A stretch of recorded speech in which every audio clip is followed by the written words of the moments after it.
Well, hey there, gang. Jim Jacobus here with Your Marriage Matters podcast number 122.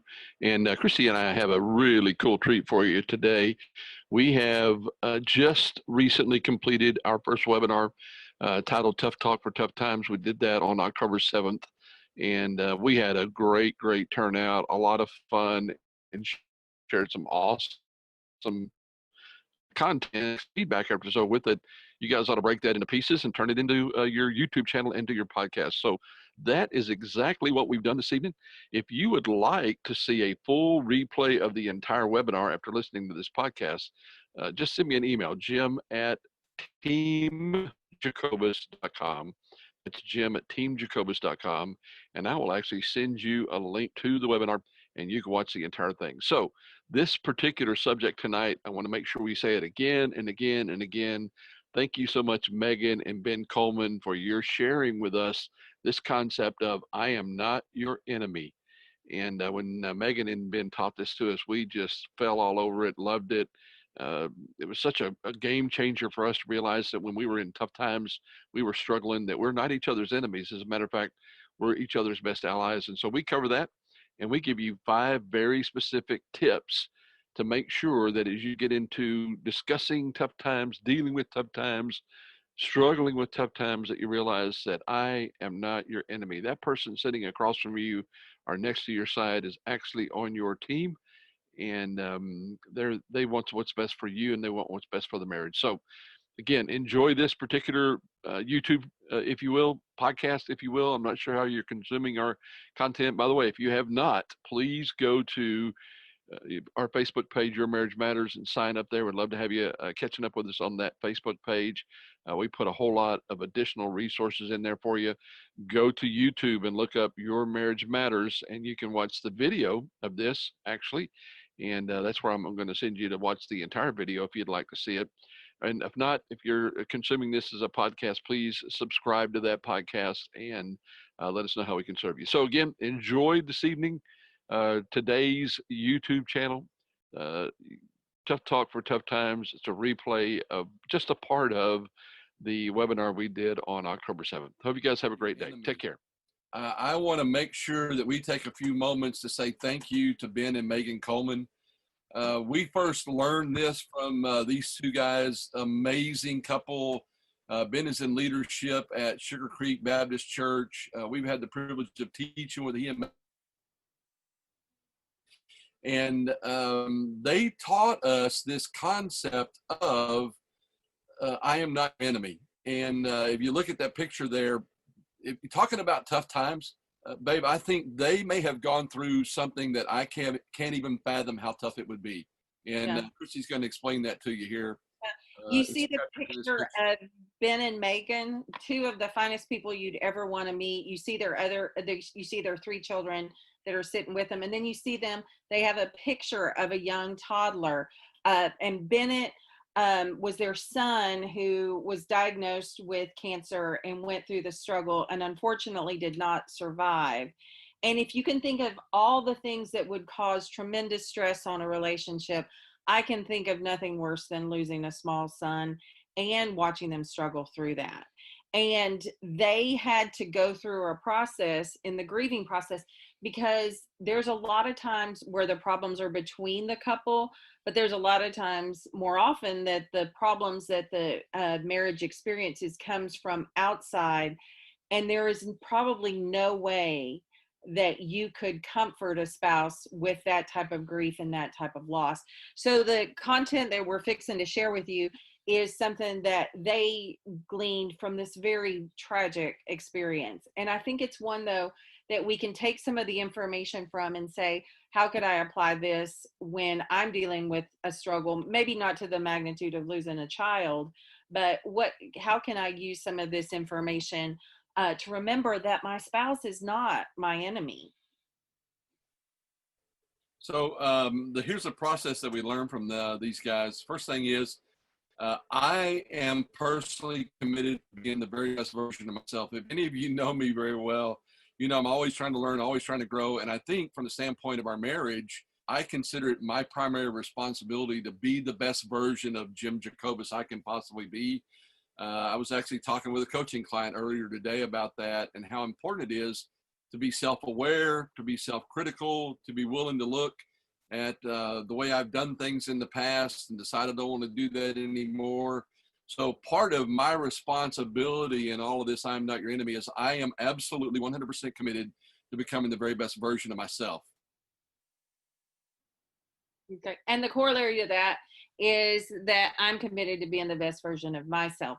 And a lot of times when couples come in or when people are struggling, the finger is pointed at the other person of why they need to change. And anybody who's had to do something that requires discipline or go through the process of change knows how difficult it is.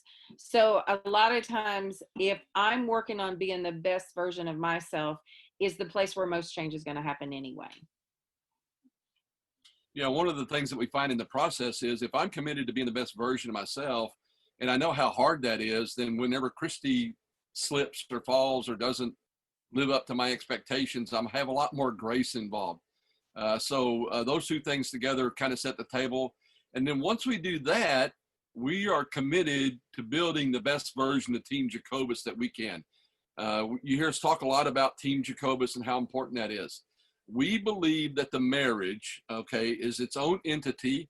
We call that Team Jacobus, and the marriage is more important than Jim or Christie is. Now, we both are going to be looking out for our own self-interest, that's for sure. There's no doubt about that. But we believe the marriage is the thing that we want to focus on sacrificially toward and selflessly toward. So if you add these three together, it sets the table for how we come to I am not your enemy. Matter of fact, I'd share with you that Ben and Megan tell the story that when they were going through all of these trials and struggles, that they learned this themselves, and they would sit down and they would take sticky notes, all right? And they would write, I am not your enemy on the sticky notes, and they would put them on their forehead.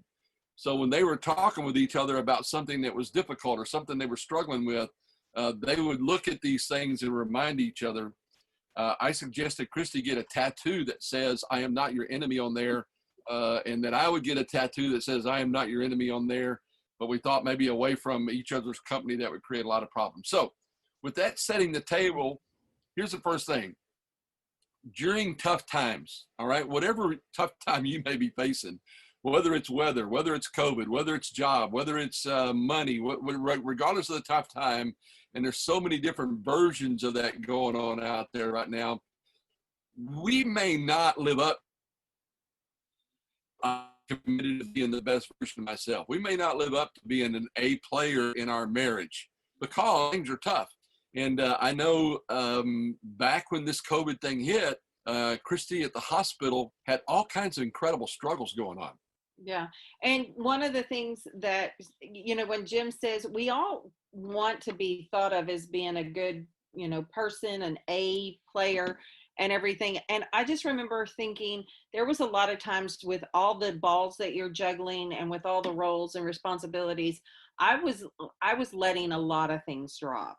And it was just one of those things that I thought, I'm not doing a good job at anything right now. And there was just so much pressure from the outside and so much stress at the hospital that when I would come home, I thought, not only am I, you know, struggling because of all this, I'm not doing a good job at home. So sometimes it's going to be one of those seasons in life where the struggles are real. And the other thing that can happen is because of this, I realize that I'm not being an A player. I'm not maybe pulling my fair share. If marriage is supposed to be 50-50, which I don't necessarily think it is, I think it's, you know, you've got to do the best you can. And most of the time it should be 100%. But when I can't, you know, carry my load, I want to know that Jim has got, you know, my back. But the other thing is, like Jim said, during COVID and everything like that, we needed to do the next step, which is extend grace to each other. And the other thing is sometimes we need to extend that same grace to ourselves when we're less than perfect. We need to recognize that, you know, we're doing the best we can. And so during tough times, we just need to extend that grace to each other. And also, like I said, to ourselves. Yeah, and I think it's really important that we do that because, Christie was struggling. It was crazy at the hospital. She was working crazy hours. But we did a lot of the things we're going to teach you tonight. We communicated a lot. We chatted a lot. We talked about, how can I help and things like that. We're selling a house during the middle of all this. We bought the RV. We're planning to go full time. We got all these things going on. And so finally, Christie retired and we went full time, and we were down in South Texas during our first month of our full time traveling in the RV. And about a weekend, maybe 10 days in, I wound up with COVID. So when you extend grace to the one that's not an A player at the time, your time comes when you're not the A player.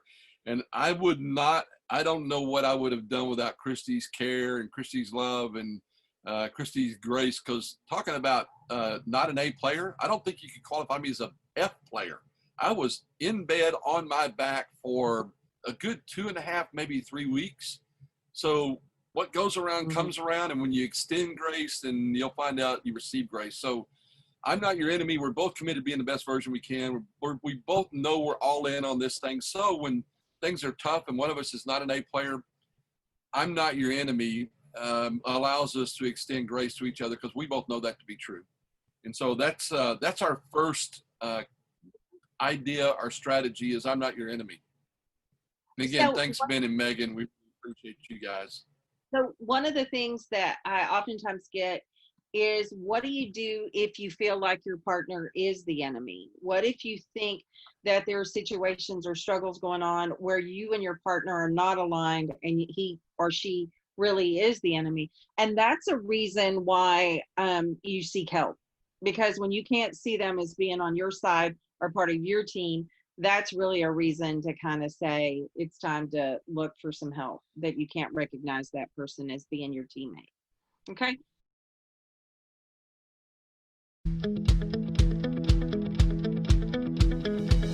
Thanks for joining us on this week's episode of Your Marriage Matters with the Jacobuses. And if you enjoyed the podcast, we encourage you to share it with your friends. We are growing like crazy because you are passing it on. So thank you. That's it for today. We'll see you next week on Your Marriage Matters. Have a great conversation this week.